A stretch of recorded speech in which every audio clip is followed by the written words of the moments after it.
بسم اللہ الرحمن الرحیم الحمد للہ رب العالمین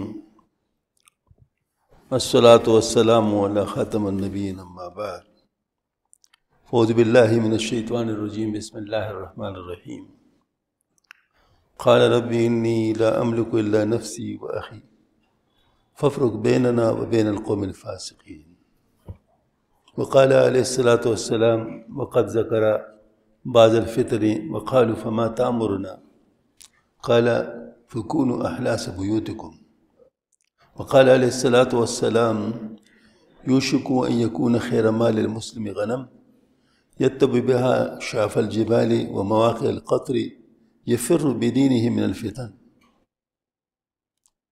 وقال عليه الصلاة والسلام في الفتن تلزم جماعة المسلمين وإمامهم قيل فإن لم يكن لهم جماعة ولا إمام قال فاعتزل تلك الفرق كلها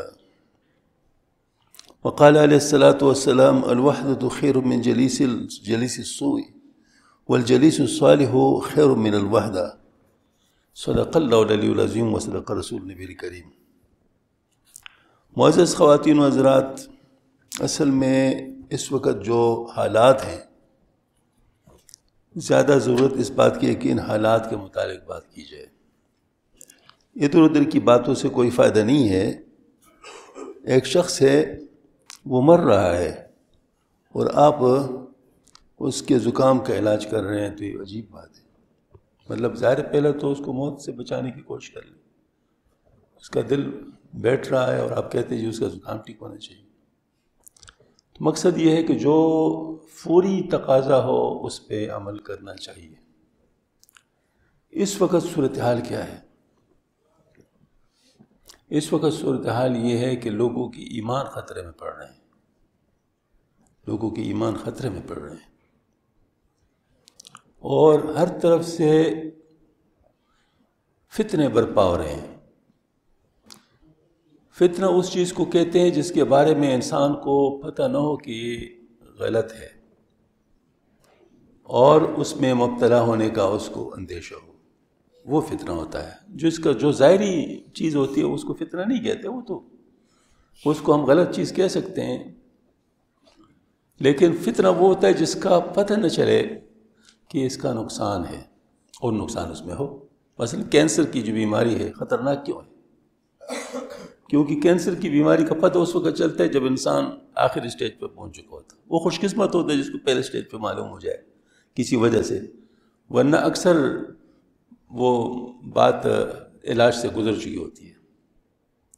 اس وقت پہ صرف اس کی موت کو آسان بنانے کی ترکیب کی جاتی ہے اور کچھ نہیں کیا جا سکتا. تو اس طرح یہ جو فتنے ہیں یہ انسان کو کفر کی حالت تک لے جاتے ہیں اور اس کو پتہ بھی نہیں چلتا. تو ہمیں اس بات کا خیال رکھنا چاہیے کہ ہم کس دور میں رہ رہے ہیں اور آخر کیا مسائل ہمیں درپیش. سب سے پہلے میں نے قرآن پاک کی آیتیں پڑھی ہیں اس کے بارے میں کچھ ظاہر عرض کروں گا کہ کیا مطلب ہے اس کا، اور جو حدیث شریف تلاوت کی ہیں اس کے بارے میں عرض کروں گا. پھر اس کے بعد جو مناسب بات ہوگی انشاءاللہ عرض کرنے کی کوشش کی جائے گی. تو جو آیت مبارکہ میں نے تلاوت کی ہے یہ موسیٰ علیہ السلام کے الفاظ مبارک ہے جو قرآن نے نقل کیے ہیں. آپ ذرا غور سے سن لیں. موسیٰ علیہ السلام کیا فرما رہے ہیں؟ اے میرے رب، میں نہیں ہوں مالک ہوں مگر اپنا اور اپنے بھائی کا. بھائی بھی پیغمبر ہے ہارون علیہ السلام اور خود بھی پیغمبر ہے. تو کیا کہہ رہے ہیں؟ میں نہیں مالک ہوں اے میرے رب مگر اپنے بھائی اور اپنے آپ کا اور اپنے بھائی کا. پس علادہ کر دیجئے ہم میں، علادگی کیجئے کر دیجئے ہم میں اور فاسق قوم میں.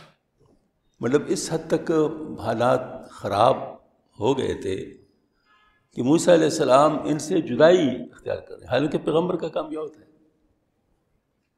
پیغمبر تو آیا ہی تبلیغ کے لیے ہوتا ہے، لیکن قوم نے اس حد تک بے وفائی کی اور اس حد تک نافرمانی کی، اس حد تک خود حکم عدولی کی کہ موسیٰ علیہ السلام اپنے رب سے کہہ رہے ہیں کہ اللہ مجھے اپنے اس قوم سے جدا کر دیجیے۔ تو اس کا مطلب یہ ہے کہ اپنے آپ کو بچانا سب سے زیادہ ضروری ہے۔ میں آپ کو ایک واقعہ سناتا ہوں، یہ میرے ساتھ خود ہوا ہے، اس وجہ سے میں عرض کر سکتا ہوں۔ ایک جلسے میں شریک تھا، اس میں کسی وجہ سے بگڑ مچ گئی، پتہ نہیں چلا مجھے کہ کیا ہوا، ابھی تک اس کا پتہ نہیں، وجہ کیا تھی مجھے نہیں معلوم، لیکن سب لوگ کھڑے تھے۔ تو ظاہر ہے یہ اسٹیج والوں کے لیے بڑا مسئلہ ہوتا ہے، جلسے میں اگر اس قسم کی صورت حال ہو جائے پریشان ہو جاتے ہیں۔ تو وہاں سے مسلسل ایک اعلان سنایا جا رہا تھا، بزرگ اور دوستو اپنے اپنے آپ کو بٹھاؤ، کسی اور کو نہ بٹھاؤ، بزرگ اور دوستو اپنے اپنے آپ کو بٹھاؤ، کسی اور کو نہ بٹھاؤ، بزرگ اور دوستو اپنے اپنے آپ کو بٹھاؤ، کسی اور کو نہ بٹھاؤ۔ اور 5 منٹ میں سارا مجمع بیٹھ گیا۔ یہ کیا چیز تھی؟ یہ اس اعلان کی برکت تھی۔ اگر یہ فرماتے ہیں لوگوں کو بٹھاؤ تو کیا لوگ بیٹھتے؟ سب لوگ بٹھانے والے ہوتے، کوئی بیٹھنے والا نہ ہوتا۔ یہی چیز ہے کہ جب انسان اپنے آپ پر توجہ کر لے کہ میں ٹھیک ہو جاؤں تو سارے ٹھیک ہو سکتے ہیں۔ اگر سارے لوگ اس طرح سوچنے لگے تو سب ٹھیک ہو سکتے ہیں، اور اگر ہر ایک یہ سوچے کہ باقی لوگ ٹھیک ہو جائیں تو کوئی بھی ٹھیک نہیں ہوگا۔ ہر ایک کے لیے باقی لوگ ہوں گے نا، خود تو ٹھیک نہیں ہوگا، لہذا مسئلہ ٹھیک نہیں ہوگا۔ اس وجہ سے اپنے آپ کو بچانا بہت زیادہ اہم ہے۔ اب عرض کرتا ہوں احادیث شریف کی۔ حدیث اول، آپ صلی اللہ علیہ وسلم نے بعض فتنوں کا ذکر کیا اور صحابہ نے عرض کیا کہ آپ اس وقت کے لیے ہم کو کیا حکم فرماتے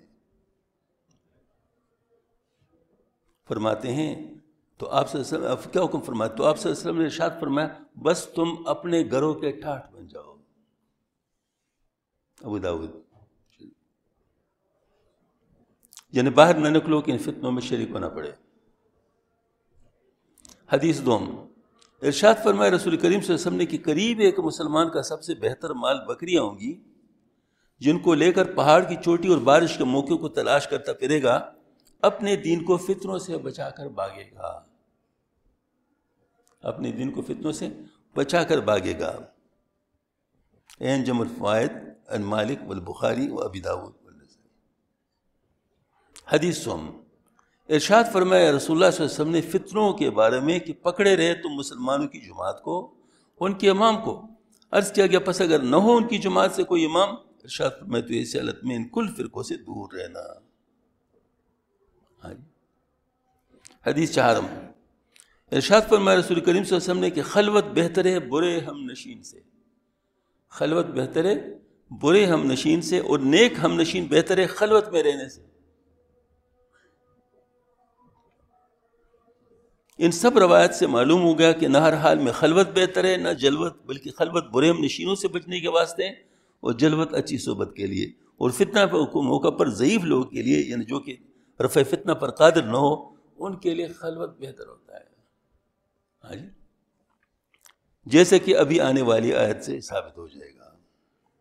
ارشاد فرمایا رسول کریم صلی اللہ علیہ وسلم نے کہ جب سوال کیا گیا آپ سے اس بات کے بارے میں، یا ایھا الذین آمنوا علیکم انفسکم، یعنی ایمان والو اپنی اصلاح کی فکر ہو، جب تم راہ پر چل رہے ہو تو جو شخص گمراہ رہے اس سے تمہارا کوئی نقصان نہیں۔ پس فرمایا کہ امر بالمعروف اور نہی عن المنکر کیا کرو، یہاں تک کہ جب حرص کی پیروی اور خواہش کی اتباع اور دنیا کو ترجیح دینا اور ہر ایک رائے والے کا اپنی رائے کو پسند کرنا دیکھو تو پھر تجھ پر اپنی فکر لازم ہے، اور اس وقت عوام کے کام کو اپنے ذمے سے الگ کرو۔ اب میں آپ کو اپنا واقعہ سناتا ہوں، میرے ساتھ گزرا ہے۔ ایک جنرل صاحب ہیں، ڈاکٹر بھی ہیں، میرے دوست ہیں۔ میں اپنے کسی کام سے ان سے ملنے کے لیے گیا۔ اس نے کہا اچھا ہوا جی آپ آ گئے، مجھے تو خیال نہیں تھا، میری بیٹی کی شادی ہے اور فلاں جگہ پر مطلب جانے ہم نے ساتھیوں کو بلایا ہے، تو آپ صرف دین کی دعوت دینے کے لیے تشریف لائیں۔ مطلب یہ آپ یہ نہ کہے کہ میں آپ کو، اس کو پتہ تھا کہ میں بارات میں شریک نہیں ہوتا، لیکن بہرحال چونکہ اس کو پتہ تھا، نے کہا بس آپ صرف دین کی دعوت دینے کے لیے آپ تشریف لائیں۔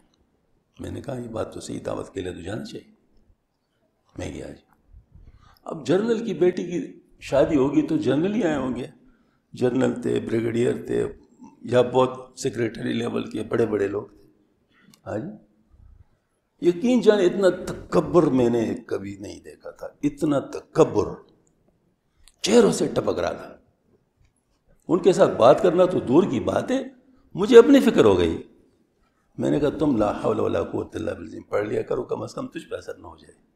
میں نے سارا وقت لا حول ولا قوت الا باللہ پڑھنے میں گزارا اور بس جانے میں عافیت سمجھی. بات سمجھ میں آ رہی ہے نا؟